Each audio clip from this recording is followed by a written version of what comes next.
11번 점유자와 회복자의 관계에 관한 설명으로 옳은 것은 1번 점유물이 점유자의 책임이 있는 사유로 멸실된 경우 선의의 타주 점유자는 이익이 현존하는 한도에서 배상해야 한다. 아니죠. 현존 이익 한도 내에서 배상해야 될 사람은 선의의 자주 점유자만 그렇잖아요. 선의의 타주 점유자는 그렇지 않습니다. 틀렸어요. 2번 악의의 점유자는 특별한 사정이 없는 한 통상의 필요비를 청구할 수 있다. 그쵸? 필요비는 선악을 불문하고 청구할 수 있습니다. 따라서 맞는 지문이고 답이죠. 3번 점유자의 필요비 상환 청구에 대해 법원은 회복자의 청구에 의해 상당한 상환기간을 허용할 수 있다. 아니죠. 필요비 상환 청구가 아니라 유익비 상환 청구에 대해 법원이 상환기간을 허용할 수 있는 겁니다.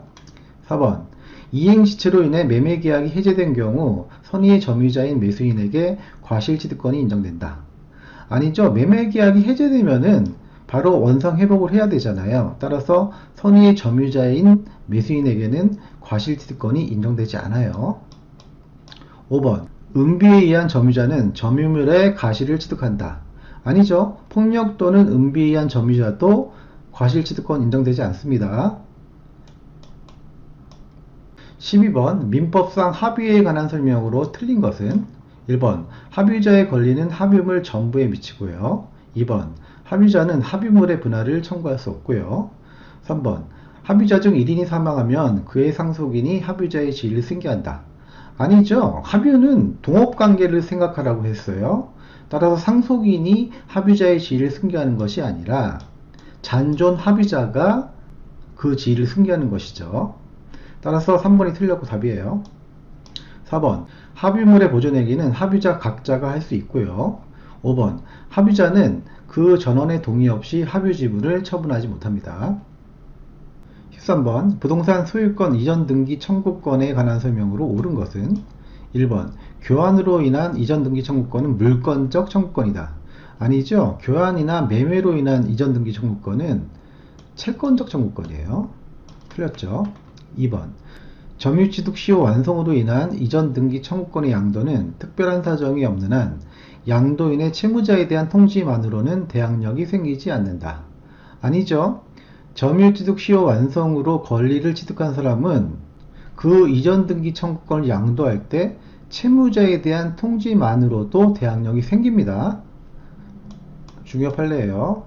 틀렸죠. 그래서 3번 매수인이 부동산을 인도받아 사용 수익하고 있는 이상 매수인의 이전 등기 청구권은 시효로 소멸하지 않는다. 그렇죠? 엄청 자주 나오는 질문이죠. 3번이 맞습니다. 정답이고요. 4번 점유취득 시효 완성으로 인한 이전 등기 청구권은 점유가 계속되더라도 시효로 소멸한다. 아니죠. 점유가 계속되면은 시효로 소멸하지 않습니다. 틀렸고요. 5번 매매로 인한 이전 등기 청구권의 양도는 특별한 사정이 없는 한 양도인의 채무자에 대한 통지만으로 대항력이 생긴다. 아니죠. 매매로 인해서 이전 등기 청구권이 생긴 채권자는 그 이전 등기 청구권을 양도할 때는 채무자에 대한 통지만으로는 안 되고요. 그 채무자의 허락을 맡아야 돼요. 승낙을 받아야지 대항력이 생깁니다. 따라서 틀린 지문이죠. 5번 지문과 2번 지문은 비교해서 암기하셔야 돼요. 즉 점유취득 시효 완성으로 이전 등기 청구권이 생긴 채권자는 그 이전 등기 청구권을 양도할 때, 다른 사람한테 양도할 때는 보통 채권 양도하듯이 채무자에 대한 통지만으로 대항력이 생깁니다. 하지만 매매로 인한 이전 등기 청구권을 갖게 된 채권자는 그 이전 등기 청구권을 다른 사람에게 양도할 때 채무자에 대한 통지만으로는 대항력이 생기지 않아요. 그 채무자에게 허락까지 받아야 됩니다. 14번 물권적 청구권에 관한 설명으로 틀린 것은 1번 저당권자는 목적물에서 임의로 분리 반출된 물건을 자신에게 반환할 것을 청구할 수 있다. 아니죠. 저당권자는 물건을 점유하는 권리자가 아니잖아요. 따라서 반환 청구권이 인정되지 않습니다. 바로 1번이 답이죠. 2번 진정 명의 회복을 원인으로 한 소유권 이전 등기 청구권의 법적 성질은 소유권에 기한 방해 배제 청구권 맞고요. 3번 소유자는 소유권을 방해하는 자에 대해 민법 제214조에 기해 방해 배제 비용을 청구할 수 없다. 그쵸? 비용을 청구하는 게 아니라고 했어요. 이 없다가 맞아요. 4번 미등기 무허가 건물의 양수인은 소유권에 기한 방해 배제 청구권을 행사할 수 없다. 그렇죠? 미등기이기 때문에 소유권에 기한 방해 배제 청구권을 행사할 수 없는 거예요. 없다가 맞는 지문인 거죠. 5번 소유권에 기한 방해 배제 청구권은 현재 계속되고 있는 방해 원인의 제거를 내용으로 한다. 그렇죠? 방해 원인의 제거를 내용으로 하는 것이지 이 방해 배제 비용을 청구할 수 있는 게 아니라고 했습니다. 3번하고 5번 잘 구분해서 학습하셔야 됩니다. 15번 부동산 점유취득 시효에 관한 설명으로 옳은 것은 1번 국유재산 중 일반 재산이 시효 완성 후 행정재산으로 되더라도 시효 완성을 원인으로 한 소유권 이전 등기를 청구할 수 있다. 아니죠. 행정재산이 돼버리면은 시효로 취득할 수 없어요. 따라서 소유권 이전 등기를 청구할 수 없죠. 틀렸어요. 2번 시효 완성 당시에 소유권 보존 등기가 무효라면 그 등기 명의인은 원칙적으로 시효 완성을 원인으로 한 소유권 이전 등기 청구의 상대방이 될 수 없다. 그쵸? 소유권 보존 등기가 무효라면은 그 등기 명의인에게 권리가 없다는 거잖아요. 따라서 이 등기 명의인이 소유권 이전 등기 청구의 상대방이 될 수 없겠죠. 2번 질문이 맞고 답이네요. 3번 시효 완성 후 점유자 명의로 소유권 이전 등기가 격려되기 전에 부동산 소유 명의자는 점유자에 대해 점유로 인한 부당이득 반환 청구를 할 수 있다. 아니죠. 시효 완성 후 점유자에게는 점유를 정당하게 할 권리가 있기 때문에 그 부동산 소유 명의자가 점유자에 대해서 점유로 인한 부당이득 반환 청구를 할 수 없습니다. 틀렸어요.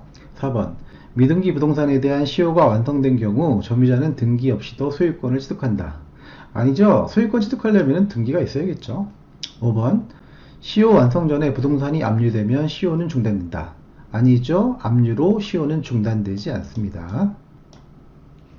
16번 민법 제187조 등기를 요하지 아니하는 부동산 물건 취득에 관한 설명으로 틀린 것은 1번 상속인은 상속 부동산의 소유권을 등기 없이 취득한다. 그쵸? 아버지가 돌아가시면은 그 아들이 등기 없이 소유권을 취득하게 되잖아요. 2번 민법 제187조 소정의 판결은 형성 판결을 의미한다. 그쵸? 형성 판결이 있으면은 등기 없이 바로 부동산 물건 취득할 수 있죠. 3번 부동산 강제 경매에서 매수인이 매각 목적인 권리를 취득하는 시기는 매각대금 완납 시이다. 그쵸? 매수인이 매각대금을 완납하면은 바로 매각 목적인 권리를 취득할 수 있게 됩니다. 4번 부동산 소유권 이전을 내용으로 하는 화해조소에 기한 소유권 취득에는 등기를 요하지 않는다. 화해조소에 기한 소유권 취득은 이행 판결에 의한 소유권 취득이나 마찬가지예요. 따라서 등기가 필요합니다. 등기를 요하지 않는다라고 했기 때문에 틀렸고 4번이 답이죠. 5번 신축에 의한 건물 소유권 취득에는 소유권 보존 등기를 요하지 않는다. 그쵸? 신축은 등기를 요하지 않죠.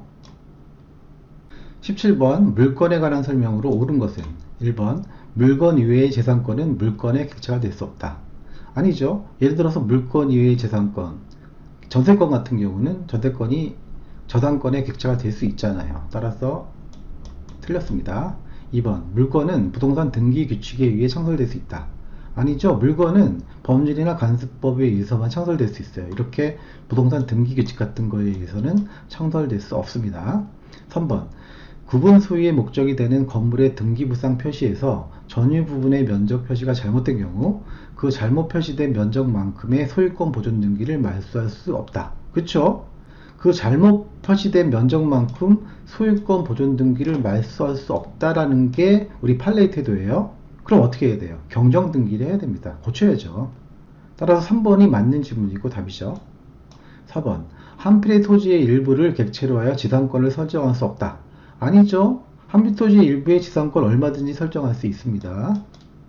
5번 기술적인 착오로 지적도의 경계선이 실제 경계선과 다르게 작성된 경우 토지의 경계는 지적도의 경계선에 의해 확정된다.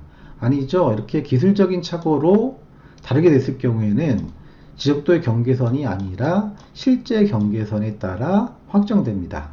우리 판례의 태도죠. 따라서 5번 틀렸습니다. 18번 전세권에 관한 설명으로 옳은 것은 1번 전세권 설정자의 목적물 인도는 전세권의 성립요건이다. 아니죠. 목적물 인도는 전세권 성립요건이 아니에요.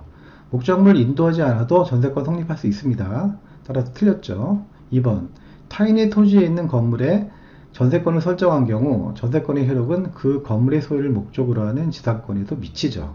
304조 1항 조항이죠. 따라서 2번이 맞고 답이죠. 3번 전세권의 사용 수익 권능을 배제하고 채권 담보만을 위해 전세권을 설정하는 것은 허용되지 않습니다. 우리 판례의 태도예요. 4번 전세권 설정자는 특별한 사정이 없는 한 목적물의 현상을 유지하고 그 통상의 관리에 관한 수선을 해야 한다. 이른바 유지수선 의무죠.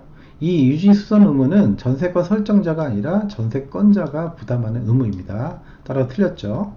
5번 건물 전세권이 법정 갱신된 경우 전세권자는 이를 등기해야 제3자에게 대항할 수 있다. 아니죠. 법정 갱신된 경우에는 등기하지 않아도 제3자에게 대항할 수 있습니다. 19번 을은 갑과의 지상권 설정 계약으로 갑 소유의 X토지의 지상권을 취득한 후 그 지상에 Y 건물을 완성하여 소유권을 취득하였다. 다음 설명 중 옳은 것을 모두 고른 것은? 자, 지문에 의하면은 을은 갑의 X토지 위에 지상권을 취득해가지고 그 위에 Y 건물을 지은 거예요. 따라서 을은 X토지의 지상권자이면서 Y 건물의 소유권자인 것이죠. 그런데 이 두 가지 권리, X토지에 대한 지상권과 Y 건물의 소유권은 각각 별개의 권리이기 때문에 각각 타인에게 양도할 수 있는 겁니다. 이걸 묻는 문제예요. 기억, 을은 지상권을 유보한 채 Y 건물 소유권만을 제3자에게 양도할 수 있다. 그쵸? 이 X토지에 대한 지상권을 내버려 두고 그냥 Y 건물에 대한 소유권을 제3자에게 양도할 수 있는 겁니다. 맞아요. 니은, 을은 Y 건물 소유권을 유보한 채 지상권만을 제3자에게 양도할 수 있다. 그쵸? 이 Y 건물 소유권은 가만히 놔둔 채 X토지에 대한 지상권만을 제3자에게 양도할 수 있는 겁니다. 따라서 니은도 맞는 지문이에요. 디귿, 지료지급 약정이 있음에도 을이 3년분의 지료를 미지급한 경우 갑은 지상권 소멸을 청구할 수 있다. 그쵸? 2년 이상 지료를 미지급하면은 그 땅 주인이 지상권 소멸을 청구할 수 있게 되어 있어요. 따라서 디귿 지문도 맞죠. 옳은 것을 고르는 문제이기 때문에 기억, 니은, 디귿 좀 맞습니다. 20번 지역권에 관한 설명으로 틀린 것은? 1번 지역권은 요역지와 분리하여 양도할 수 없고요. 2번 공유자 중 1인이 지역권을 취득하면 다른 공유자도 이를 취득합니다. 3번 통행 지역권을 주장하는 자는 통행으로 편익을 얻는 유역지가 있음을 증명해야 합니다. 맞고요. 4번 유역지의 불법 점유자도 통행 지역권을 시효 취득할 수 있다. 아니죠. 불법 점유자는 통행 지역권을 시효 취득할 수 없습니다. 따라서 4번이 틀렸고 답이죠. 5번 지역권은 계속되고 표현된 것에 한하여 시효 취득할 수 있죠. 쉽다.